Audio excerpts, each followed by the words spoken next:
Europe 1. Vous écoutez Culture Média sur Europe 1 jusqu'à 11h avec Thomas Hill et votre invité ce matin, Thomas. Mais oui, je reçois ce matin Jérémy Ferrari qui remplace au pied levé son camarade Arnaud de Samer qui a mangé des faritas hier soir. On va pas s'étaler sur ce sujet.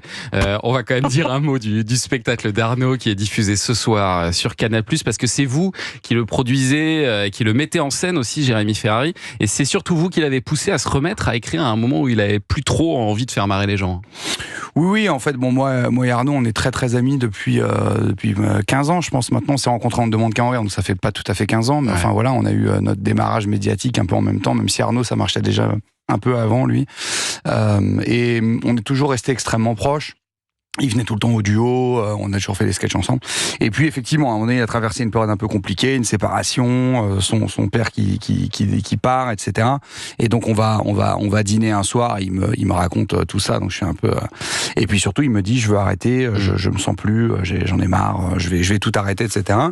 Et moi, je lui dis que ça serait une meilleure idée de prendre ce qu'il a vécu là pour en faire un spectacle, parce que moi c'est mon truc de prendre les trucs un peu tristes ou un peu graves et un peu durs et d'essayer de faire marrer les gens avec, et lui avec son humour absurde, je me suis dit c'est certain qu'on peut en faire quelque chose de drôle et surtout quelque chose de différent, parce que il avait jamais parlé de lui sur scène. Je me suis dit mais là t'as un vrai truc à raconter, et puis ça parle à tout le monde, parce que malheureusement des séparations et des décès, c'est les drames que tout le monde vit, donc je me suis dit il y a forcément quelque chose à en faire.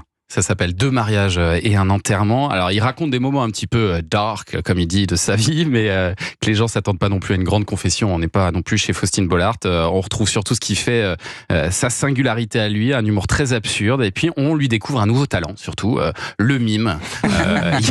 Il y a eu un gros boulot de mise en scène là-dessus, j'imagine. Non, mais en fait, ce que j'ai avec Arnaud, pour moi, c'est le meilleur en France dans cette catégorie d'humour-là, de cet humour vraiment très absurde. Pour moi, il y a vraiment pas meilleur que lui. C'est le meilleur pour ouvrir des parenthèses, quoi. Mais il part dans un truc qui a rien à voir. Mais il est extrêmement surprenant. Le texte est extrêmement bien écrit, extrêmement fin. C'est très efficace en même temps. C'est très drôle.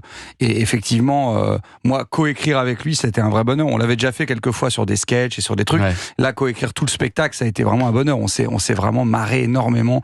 Et avec Arnaud, en fait, il assume tout.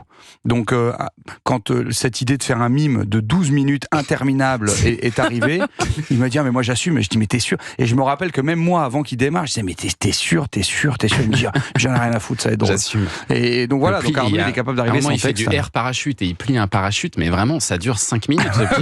Et c'est drôle, c'est vraiment très très drôle. C'est ça qui est très drôle, c'est qu'en fait les gens ils se disent mais c'est pas possible. Plus c'est long, plus c'est drôle, parce qu'on se dit il va arrêter au bout d'un moment. Et puis il est à fond. C'est-à-dire que dans son regard et tout, il y a rien. C'est-à-dire que quand il fait du air parachute, quand il plie sa toile, déjà il met 2 minutes 30 à imiter la descente, et quand il arrive au sol et que les gens ils s'aperçoivent qu'il va plier le parachute, mais en temps réel, c'est-à-dire que je sais pas combien de temps ça prend vraiment à plier une toile de parachute. C'est très long. Mais c'est très très long, quoi. Et en plus, il ajoute un truc intéressant au mime qui est la parole, et ça c'est vrai que c'est hyper malin, intéressant. Et ce spectacle donc d'Arnaud de Samer, il sera diffusé ce soir à 21h sur Canal. Et puis alors vous, Jérémy Ferrari, vous préparez une grande tournée aussi avec Samer, avec Baptiste Le Caplin aussi. Ça s'appelle la tournée du trio. Ce sera entre janvier et mai 2025 dans toutes les plus grandes salles, tous les zéniths. C'est déjà pratiquement complet partout. C'est complètement fou ce qui se passe. Le trio, on s'est fait complètement happer, parce que moi, Baptiste et Arnaud, on est très très très amis. On part en vacances ensemble et tout. Enfin, c'est vraiment de grands copains. Et puis ça fait longtemps qu'on fait des sketchs à la télé tous les trois. Et on était déjà partis en tournée il y a 10 ans, mais on avait fait un truc à 3 où moi je faisais 40 minutes de mon spectacle, Arnaud 40 minutes, Baptiste 40 minutes, et on faisait des petites conneries tous les Là, 3. Vous écrivez ensemble. Là, on écrit un spectacle complet ensemble. Et c'est vrai qu'on s'est dit, on fait 40 dates. C'était vraiment nous pour s'amuser, partir en tournée tous les 3. C'est un peu comme si on partait en vacances, mais en même temps, on va s'amuser avec les gens le soir. C'est vraiment comme ça qu'on a vu le truc. Ça divise un peu le stress, en plus, j'imagine. Oui, et puis, mais on s'est vraiment... Nous, au départ, ce projet-là, c'était vraiment, allez, on s'amuse, on va se marrer, on se fait 20 grandes salles, 20 zéniths, et puis c'est fini, quoi. Et on s'est vraiment pas mis de pression. On s'est dit juste, on va se marrer. Et puis alors là, tout d'un coup, on se retrouve à vendre 150 000 billets en 15 jours. Mais on était effarés, quoi. Donc, ce qui fait qu'on rajoute des zéniths. On rajoute la Zénith de Nantes, on va ouvrir un 4e. Je crois qu'on a doublé déjà 6 ou 7 ou 8 zéniths. Tout est écrit là déjà ou pas? Non, mais ça c'est normal pour le coup, parce qu'on n'a jamais un spectacle prêt un an avant. Mais vous faites des séances d'écriture toutes les semaines? Oui, bien sûr. Là, on travaille déjà sur les duos 10, parce qu'il y a les 10 ans, il y a l'anniversaire des 10 ans. L'impossible. Et il co-présente avec moi cette année, cette édition des 10 ans, qu'on enregistre le 7 mai 2024, qui sera également sur Canal+, à la rentrée. Donc là, on est sur les 10 ans, mais on a commencé lancé effectivement le trio. Je dirais que là, on a dû écrire 20-25 minutes, mais ça va très vite avec eux. Pour ceux qui veulent apprendre à vous connaître tous les trois, il faut quand même vous suivre sur les réseaux sociaux, parce que quand on vous suit, vous, Jérémy, déjà on découvre vos vacances, il y a des stories de vacances, on a l'impression que c'est scénarisé, mais visiblement, ça a l'air d'être de votre quotidien à tous les trois. Et puis, il y a aussi vos places, en tout cas la façon dont vous vendez vos places pour le spectacle, c'est toujours très drôle, parce que vous engueulez presque les gens qui vous regardent sur les réseaux sociaux. En fait, on est vraiment... alors après, moi, c'est un truc que j'ai toujours fait avec les gens. J'aime bien les engueuler, leur dire machin. Mais vous engueulez aussi Baptiste et oui, Arnaud. Mais parce qu'en fait, dans la vie, on est assez proche en réalité. Les vannes et tout qu'on fait sur scène, franchement, c'est quand même assez proche de la réalité sur scène. Parce que c'est vrai que Arnaud est très très très décalé. Il est tellement décalé d'ailleurs qu'il vient pas.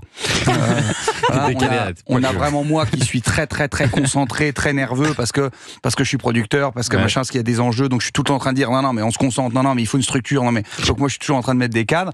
Et Baptiste qui est vraiment entre les deux. En train de me dire calme-toi, déstresse, et à dire à Arnaud, allez Arnaud s'il te plaît remets-toi au truc.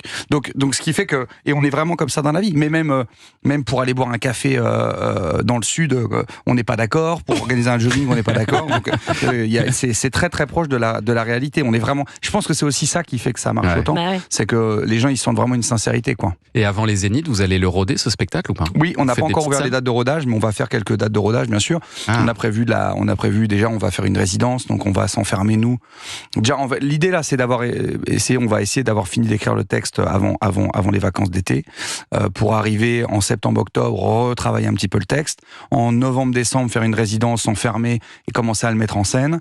Ensuite, on part en rodage et ensuite on part en tournée. Donc il y a une vraie prépa quand même, une prépa d'1 an presque sur le spectacle quand même. Bon, restez avec nous, Jérémy Ferrari. Dans un instant, on va dresser votre portrait sonore. Et puis, il y a surtout, avant cela, le journal des médias. Et oui, le journal des médias de Julien Pichenet. Et ce matin, on va parler d'Hugo Clément qui a réagi à ses faibles audiences sur France 2. À tout de suite sur Europe 1.